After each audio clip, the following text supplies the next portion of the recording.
Welcome to our MOOC on Economics of Gender and Development.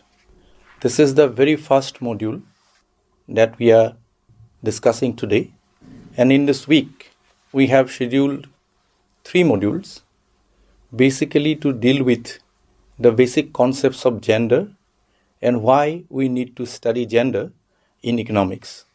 So this module is designed to give you some basic concepts of gender, and we will have 3 themes for discussion today.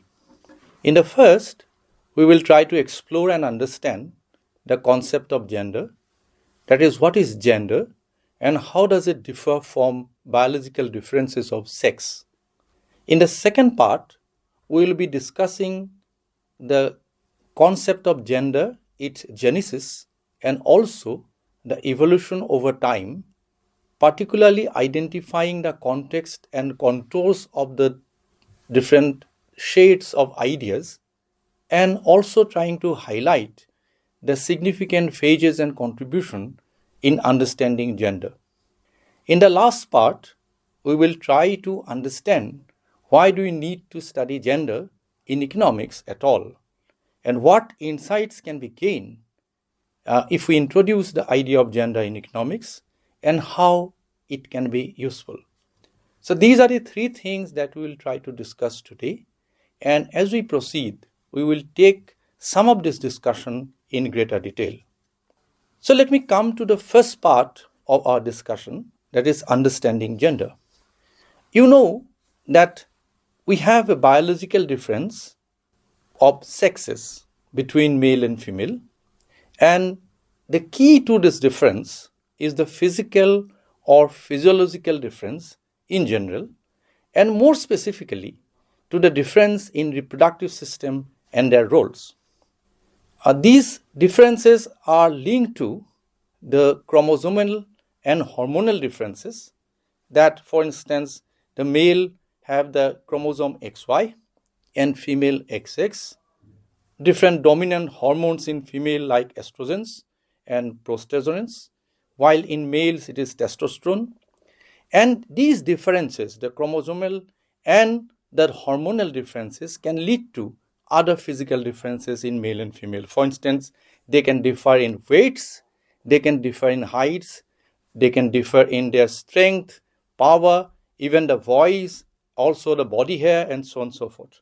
And these are we call as a secondary outcomes of the primary differences in hormonal and chromosomal differences. So this is a pure medical, anatomical, and physiological difference. So sex, in a sense, denotes this physiological difference between male and female. Now, if we try to understand the concept of gender, then it goes well beyond the biological distinction between male and female in pure anatomical or physiological sense. Gender refers essentially to the socially constructed roles, identities, behaviors, expectations, and power relations that societies ascribe to individuals based on sexual differences. For instance, suppose if you are born as a male or as a female, then obviously you will have different kind of roles, different kind of expectations, different kind of identities will be formed, different kind of behaviors will be attached to your kind of things when you try to develop yourself as in the society. All right. So therefore, the gender is more a social and cultural category that shapes how people participate in family life, in the labor force, in education, in public decision making, and so on and so forth. So therefore, definitely, gender builds upon sex, but it is entirely not determined by it. It goes beyond the biological differences. All right. Now, if you look at this diagram, then you will try to understand that how these differences are visible. For instance, suppose if you try to understand the difference between the 2 sexes, then we normally have the difference between male and female. And then, of course, in between we have the intersex, different intersex, the identities are also there. And then if we try to form identity based on these differences, then we call them men and women, and then in between intersex communities are called transgenders. All right. And then if we try to see the gender expressions, then we have the idea of masculinity and femininity. All right. And then of course we have the sexual orientation like asexual, bisexual, and so on and so forth. So these are the diagram of the sex and gender. At the same time, if you try to understand the difference between sex and gender, then if you can look at the right side of the panel where we have differentiated the sex and the gender. In the sex we call male female, then in the gender they become women and men. Then other communities which are called intersex, we call them transgender. And then biological construct, the sex, the social and cultural construct is the gender. And sex focuses on anatomy and physiologies, but the gender is more about roles, identity, relations, institutionalization of different kinds of expectation, attitude, so on and so forth. And the sex remains fixed throughout the time because it is, when you born with a particular sex, it remains with you, but gender can be culturally and historically determined. It is actually dependent on a specific context, specific condition, and specific time. So therefore, there is a stark difference between gender and sex, and these differences are essential to understand the gender. All right. So basically, what we understand gender as a social construction. So we need to understand that how this social construction takes place when we try to understand gender. So what are the different processes? Now, this process of social construction of gender is known as gender socialization. Gender socialization means that how do you normalize appropriate behavior, attitude, feeling, thinking based on your sexes. All right. It begins even before birth. We can have anticipatory gendering. We can think of names. For instance, they are also given dresses. Even the colors are also connoted by different kinds of gender identities. In the childhood, when anybody is born as boy, we think that they should be independent, assertive, strong, and we prefer them to go for more outdoor tasks. Contrasting this, the girls, we feel that they should be more caring, obedient, emotionally expressive, and they should be limited to only to the domestic task. And then, when we try to give them the toys, they can also differ substantially. For instance, suppose we will try to give toys to boys as cars, guns, sports equipments, whereas we will give toys in the form of dolls, kitchen sets, beauty toys, etc. to the girls. So this, in a sense, actually give you an idea that how we try to ascribe different kinds of gender roles, different kinds of gender behavior based on their sexes. And this is done through a process, and that process is known as the gender socialization. It also relates to the concept of action, concept of control, concept of competition versus care, appearance, cooperation. So therefore, we believe that the boys should be socialized in a way so that they focus more on action, control, and competition, whereas the girls, we believe that they should be more keen to care, appearance, and the cooperation. So therefore, we try to normalize this kind of attitude. We try to normalize this kind of behavior when we try to upbring any children. Now, from childhood, when you go to school, then there are a lot of social construction attached to it. For instance, suppose we believe that boys should be more good in a sense, the maths and science, whereas the girls should be more to arts and humanities. And then we expect different discipline and neatness in them. So ideally, we believe that men are perceived more as workers and leaders, and then women are perceived as caregivers. All right. And then, of course, then you would also try to socialize gender through peer groups. For instance, boys showing emotion may be mocked most of the times, while girls showing assertiveness may be labeled as somebody who is boyish in nature. So children learn acceptable gender behavior through different kinds of social approval. different kind of exclusion, different kind of inclusion, and so on and so forth. So therefore, there is a definite pattern to social construction of gender, and it on top of it, media and popular culture also provide a sense that how anybody should be behaving based on their sexes. For instance, suppose if you look at any advertisement, then we will try to find that women are more related to beauty and care, whereas men are more related to power and success. And then you have films, you have cartoons where males are provided the scope as a heroes, while female are provided only as supporters or different kind of secondary objects. So therefore, there is a whole process involved in socializing the idea of gender. So the key point here is to understand that no doubt you have the biological differences, but based on the biological differences, you try to attach different kind of roles, different kind of behavior, different kind of attitude, different kind of anticipation and expectation from the people, individuals, based on their physiological sexes. All right.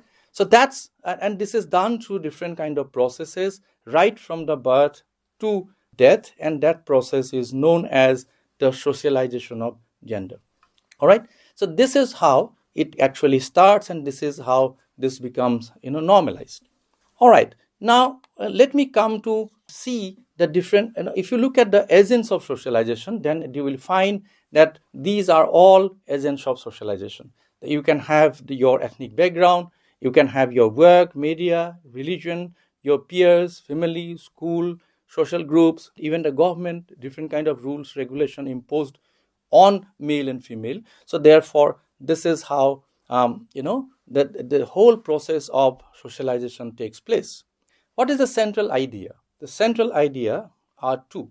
The one, the sex is more of a biological nature, but gender is actually the social learning, socialization of different roles based on the biological differences. So that's your gender roles.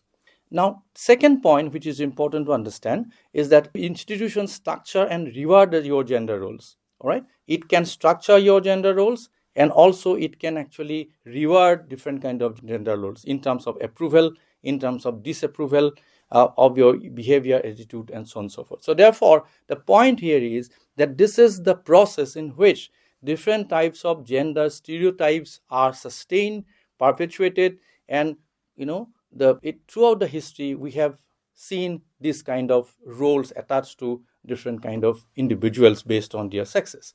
So this is the first part that we need to understand, that what do we mean by gender. All right, so it's a social process, construct, cultural construct, which is definitely based on your sexual differences, but at the same time it goes beyond the sexual differences and encompass a lot of processes that goes into building these gender dimensions in individuals. All right, now let me come to the second part of this discussion, that let me look at the history of this concept of gender. What is the origin of concept of gender and how it evolved over time as a concept. If you look at the very early period, that there was not much difference between the gender and the sex. It actually tried to equate gender as a sex. For much of the history, it was not distinguished from sex. We believe that they were, these differences between men and women are natural and it is biologically determined. And sometimes we believe that it is actually divinely obtained. And accordingly, we have different roles attached to them based on the physical strength, reproductive capacity. And this perspective of early period actually tries to naturalize the inequality based on gender. It is thought of as something which is inevitable and which is unchangeable. All right. So that's the first part of the story. For most part of the history, it was seen like that. It is something natural. It is something biologically determined, and therefore any inequality arising out of it is seen as something which is natural. And when we come to the 18th and 19th century, and that is a period of enlightenment and also early feminist critique, with the rise of rational thought and human rights, different people tried to challenge this idea of natural inequality. they started questioning that women's exclusion from education and citizenship, that why they should not be allowed to exercise their voting rights, why they should be excluded from different kinds of the opportunities, including education and also the political participation. And therefore, they thought that probably it indicates a kind of social attitude that there is an innate inferiority among the females, and they actually tried to think that this actually challenged the idea of women's subordination. And therefore, the early feminists tried to argue that women's subordination resulted from the social conditioning, which actually denied different opportunities, and therefore they should be counted for. The women should be counted for all such activities and all such opportunities. And this actually marked a shift from pure physiological and biological understanding of gender, where there is no difference between gender and sex, and then tried to explain the social inequality, that it is actually social. It is nothing to be natural, but it is how you treat them that makes the difference. So that made the first shift in the 18th and 19th century. Then, of course, in the mid 20th century, main turning point occurred when we tried to distinguish between sex and gender. And this time period marks the formal birth of modern concept of gender. The scholars began to separate the sex as a biological attribute and gender as a social roles and expectation. And then gender was understood as something which is normalized, learned, which is cultural, and then it is also variable across societies. There is no one singular form of gender socialization in where all the societies will conform. Different societies at different points of time will have their own ways of socialization of gender. And this marked a major paradigm shift, that one is not born into social roles, but one is socialized into them. All right? That you are born as a male and female, but what males are supposed to do and what females are supposed to do is actually dependent on how to socialize them. This distinction allowed inequality to be seen as socially produced, as not as something biologically fixed or naturally given.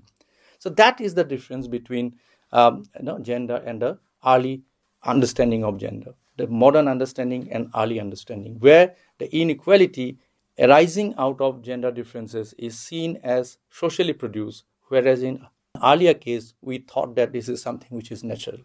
All right.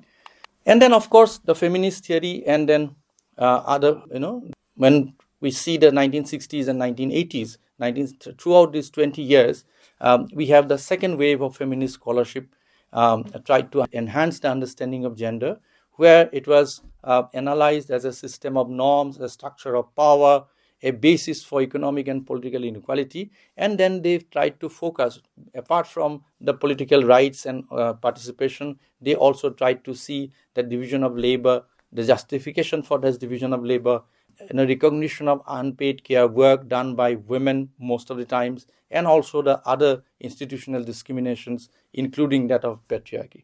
So therefore, it actually advanced the understanding of gender. Not only it is seen as a gender, something which is socially constructed, but also seen as something which is related to power and hierarchy. All right. So that's the understanding, and that included a larger scope of the ideas in 60s and 80s. And then in the late 20th century, we also enhanced the understanding of gender by bringing the question of intersectionality. They say that gender does not operate alone, but it actually intersects with question of class. It also intersects with question of caste. It also intersects with question of ethnicity and race. And that is why we believe that gender is not women experiences or gender roles. Socialization of gender are not homogeneous across societies. It can be very different for different classes of people, different castes of people.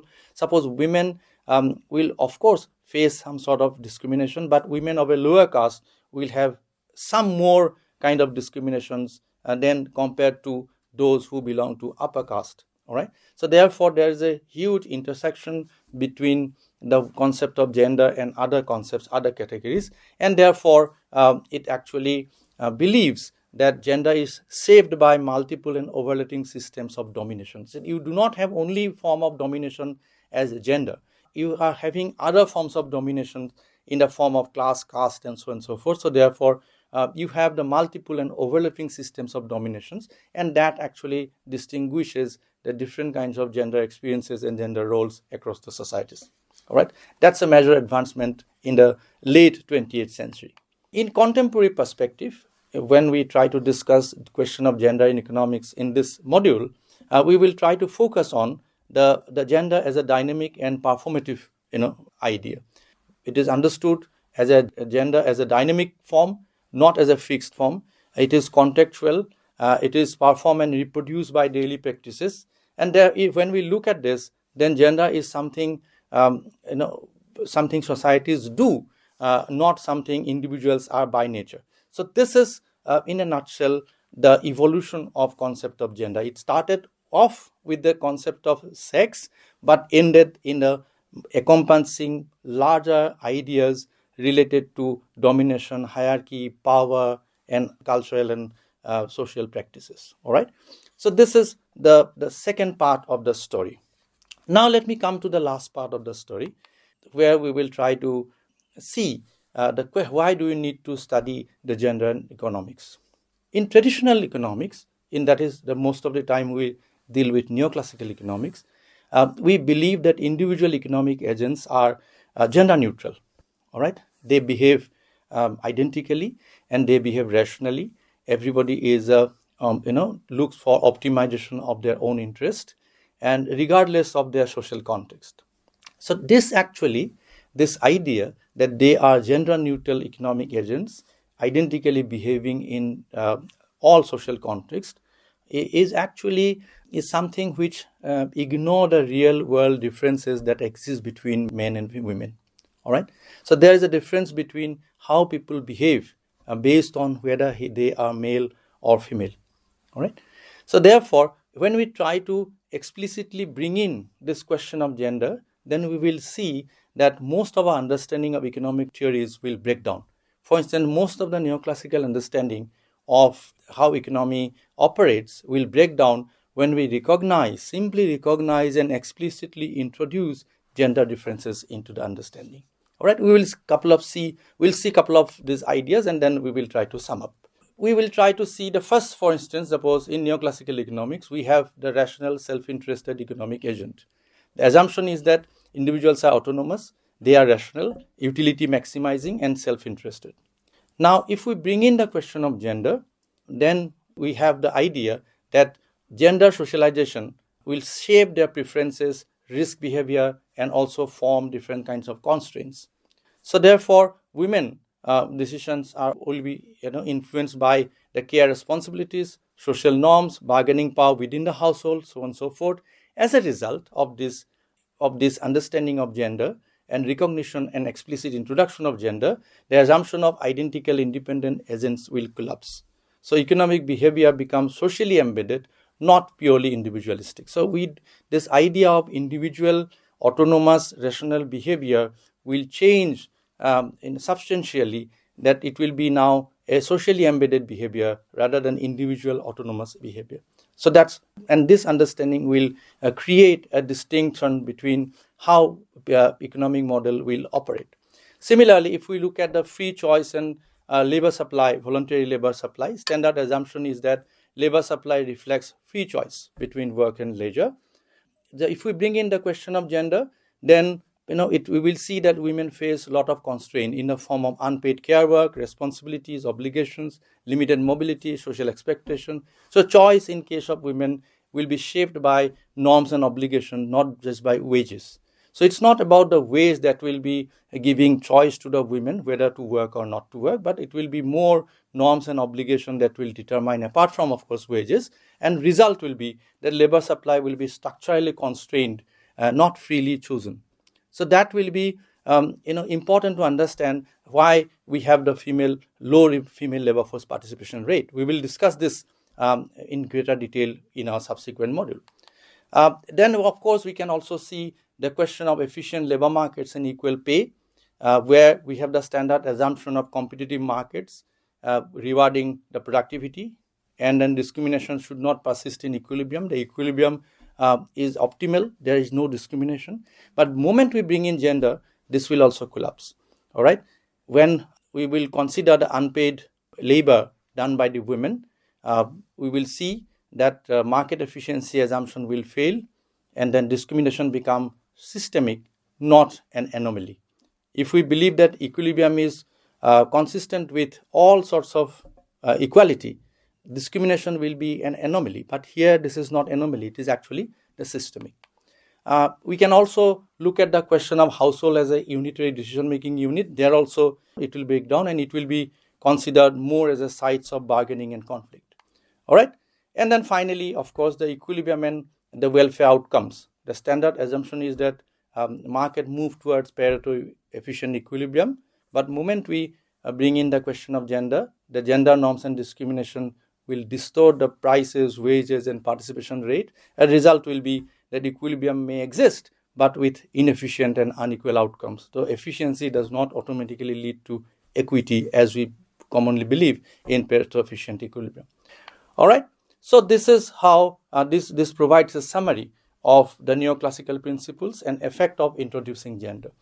So when we sum up this discussion today, then we will have 3 points to sum up.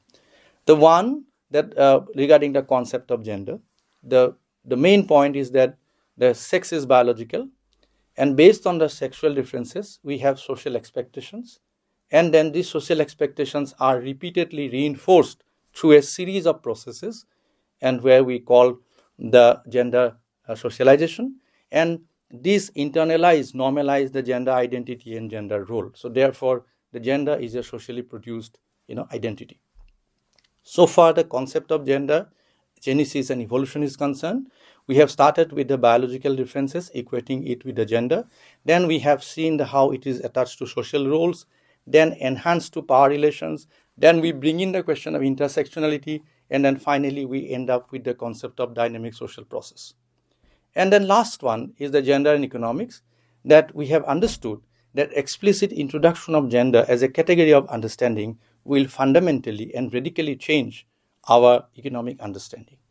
So therefore, it is essential that since we are mostly conversant with the neoclassical framework, which ignores the gender differences, it is time that we also try to recognize the gender identity, gender roles, and gender distinctions, and bring this explicitly to our understanding of economics, so that our real understanding of economics can be enhanced. So this is the idea with which we are introducing this MOOC. In our subsequent modules, we will discuss these issues in greater detail. So thank you very much.